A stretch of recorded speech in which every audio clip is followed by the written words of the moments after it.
Olá, pessoas! Eu sou Natasha, este é o Redemunhando e hoje nós vamos conversar sobre o livro É Isto um Homem, do Primo Levi, pela editora Rocco.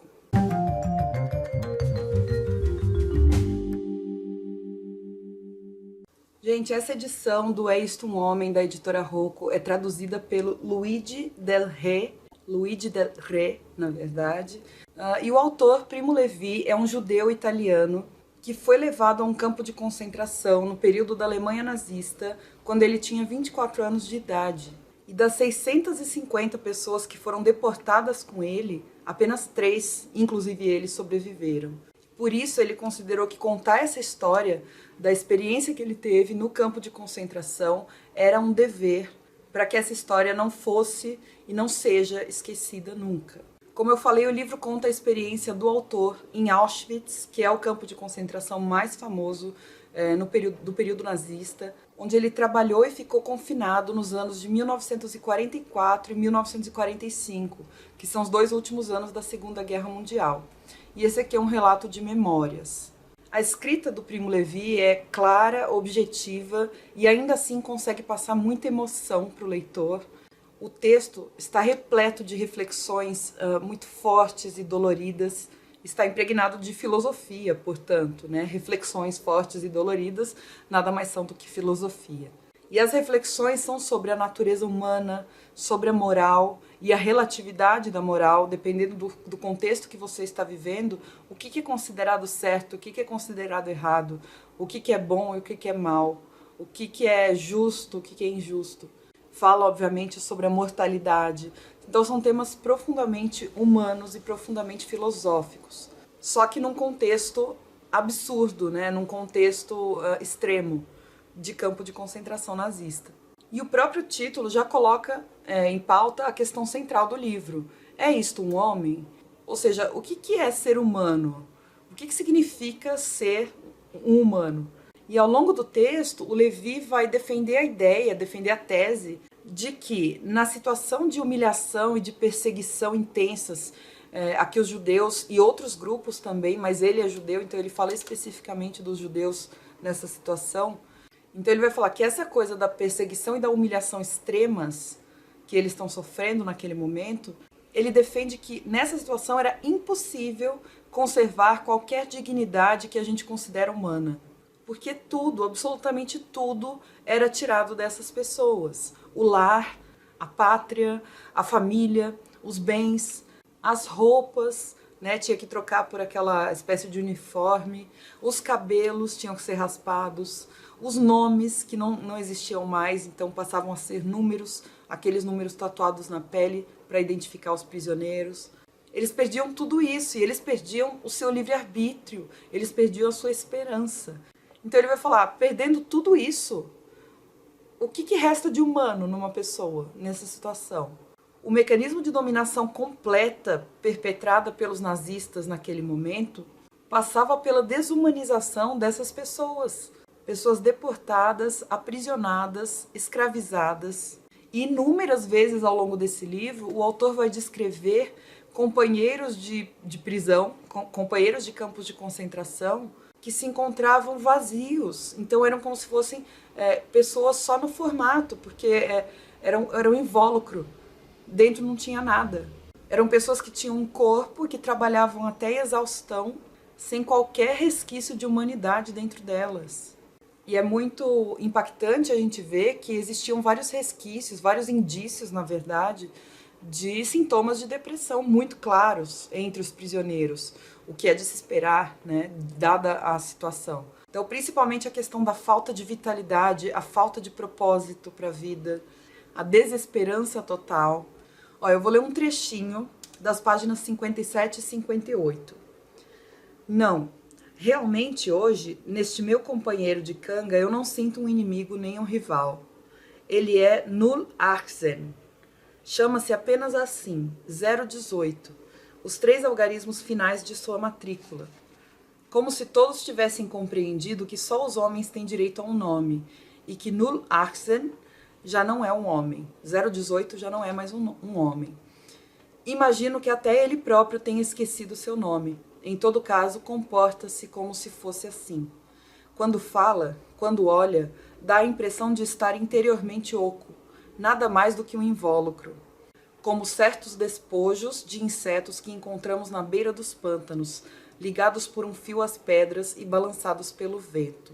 018 é muito jovem, o que representa grave perigo, não apenas porque os rapazes aguentam menos que os adultos as fadigas e o jejum, mas principalmente porque aqui, para sobreviver, precisa-se de um longo treino para a luta de cada um contra todos, que os jovens raramente possuem. 018 está especialmente enfraquecido, mas todos evitam trabalhar com ele. Tudo já lhe é tão indiferente que não tenta fugir ao trabalho e às pancadas, nem procurar comida. Executa todas as ordens que recebe. É provável que, quando for enviado à morte, ele vá com essa mesma absoluta indiferença. Olha esse trecho. E é assim, o estilo do Primo Levi é esse. É direto, é objetivo, só que é muito emocionante. Tipo, você vai lendo e você vai ficando com o coração apertado. E um aspecto bem interessante da jornada do Primo Levi, que eu achei nesse livro, é que os conhecimentos que ele adquiriu ao longo da vida dele o salvaram. Ele era químico, e essa sua formação em química deu a ele uma possibilidade de função especializada dentro do campo de concentração. E ele acabou obtendo uma posição um pouquinho mais privilegiada que a dos outros prisioneiros. Imaginem vocês que no inverno da Alemanha, trabalhar dentro de um laboratório era um privilégio em relação a quem trabalhava lá fora, na neve, no vento, na umidade. Então, de alguma maneira, por pior que fosse o trabalho do laboratório, era mais salubre, era mais confortável, entre aspas, do que trabalhar no exterior, né? Ele, por exemplo, ele tem na memória alguns trechos da Odisseia do Homero. Isso restaura um pouco da humanidade dele, da lembrança, da esperança. Olha os versos dos quais ele se lembra. Relembrai vossa origem, vossa essência. Vós não fostes criados para bichos, e sim para o valor e a experiência. E aí ele conta. É como se eu também ouvisse isso pela primeira vez. Então, enquanto ele conta para as outras pessoas esse trecho do verso, ele diz, é como se eu também ouvisse isso pela primeira vez, como um toque de alvorada, como a voz de Deus. Por um momento esqueci quem sou e onde estou. Gente, olha que lindeza esse livro. Aqui a gente tem a arte, a literatura como elemento de sobrevivência, literalmente. Não é a sobrevivência física, mas é a sobrevivência humana. Talvez a sobrevivência mais profunda, que é a sobrevivência da personalidade, da memória, a sobrevivência da sensibilidade, que eles estavam perdendo a cada hora naquele lugar. E outro ponto que me chamou muito a atenção e sobre o qual eu nunca tinha pensado de fato, é que em Auschwitz você tinha uma grande babel de linguagens. Uma grande variedade de idiomas habitavam o campo de concentração de Auschwitz. Então, além do alemão, a gente tinha francês, húngaro, inglês, yiddish, grego, italiano, espanhol, polonês. E o texto do Levi é muito legal porque ele dá conta dessa variação toda, dessa diversidade. Porque com frequência ele reproduz a fala na língua original da pessoa que disse. Como aquele trecho que eu li, que eu falei 018 em alemão, por exemplo. Eu nem sei se eu falei certo, porque eu não falo alemão. Aliás, se alguém souber, por favor, me corrija aí a pronúncia nos comentários. Mas dá justamente essa impressão do tanto de gente diferente que foi colocada no mesmo saco, né? Como uma praga europeia e colocada numa situação horrível de campo de trabalho, campo de concentração e morte, assassinato. Mas essa sensação de Torre de Babel eu não conhecia e eu passei a conhecer a partir desse livro. Ele relata também muitas estratégias de sobrevivência dentro do campo de concentração. Então, desde trocas, ele trocava pão por sopa, ou graxa para sapato, ou colher. Então, tudo era moeda de troca no campo de concentração. Tinha também acordos com pessoas de fora da prisão, tinha tentativas de galgar cargos superiores e um pouco menos sofridos em termos de trabalho físico nos campos de concentração, que foi o que ele conseguiu. Esse trabalho no laboratório representou uma... Que ridículo falar isso, né? Mas representou uma espécie de upgrade, de melhoramento na qualidade de vida, entre aspas, do Primo Levi nesse momento. Como eu falei, ele podia trabalhar dentro de um ambiente fechado quando era inverno. e isso se mostrava uma vantagem. E mais para o final do livro, nós podemos ler a respeito do final da Segunda Guerra Mundial, do ponto de vista de quem estava dentro do campo de Auschwitz. Então, como é que esses momentos finais de os libertadores estão chegando, mas eles estão jogando bomba aqui em cima ao mesmo tempo. Então eles podem morrer ou eles podem se salvar. E aí surge aquele fio de esperança que todo mundo tinha perdido, mas que você não sabe se você se agarra ao fio de esperança, porque a guerra pode estar acabando, porque os libertadores podem estar chegando, ou se você simplesmente não acredita naquilo, porque senão as suas expectativas vão ser positivas e se não acontecer. Então ele conta de notícias esparsas que chegam até eles, boatos duvidosos, uma certa euforia alternada com desespero, incerteza quanto ao futuro, intensificação do trabalho escravo misturado com medo, porque quando os nazistas alemães viram que os inimigos estavam se aproximando, eles começaram a cobrar dos escravos, judeus e de outras etnias, de outros grupos, que trabalhassem com mais afinco ainda, para acelerar a produção.